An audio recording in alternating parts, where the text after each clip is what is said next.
પાટણ ખાતે આવેલું science centre Diwali વેકેશનમાં મુલાકાતીઓથી ઉભરાઈ રહ્યું છે। દરરોજ ગુજરાત સહિત અન્ય રાજ્યોમાંથી 3થી 7,000 મુલાકાતીઓ સાયન્સ સેન્ટરની મુલાકાત લઈ રહ્યા છે। મુલાકાતીઓ પોતાના પરિવાર સાથે મુલાકાત લઈ વૈજ્ઞાનિક પ્રવૃત્તિઓ પ્રત્યે રસ લઈ પ્રધાનમંત્રી નરેન્દ્ર મોદીના 2047ના સ્વપ્નના ભારત સાકાર કરવા જઈ રહ્યા છે।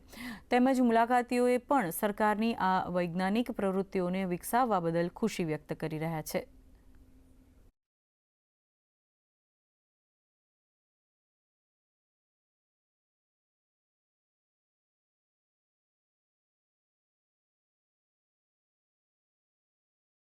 મને જણાવતા આનંદ થાય છે કે પાટણના આ સાયન્સ સેન્ટરમાં દરરોજ 3,000થી લઈને 7-8,000 સુધી મુલાકાતીઓ આવે છે, જે આપણા માટે ગર્વની વાત છે।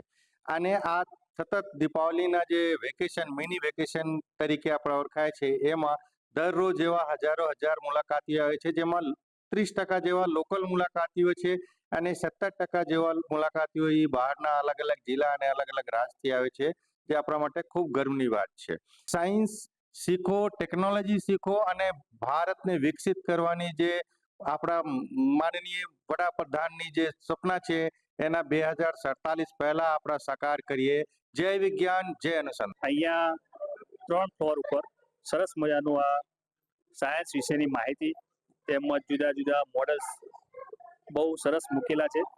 અહીંયા જે બાળકો સાથે જે પરિવાર આવે છે, એમને ખૂબ જ સરસ રીતે આ સાયન્સ વિશેની માહિતી, વૈજ્ઞાનિક વિશેની માહિતી પણ સરસ અહીંયા પ્રસ્તુત કરી છે।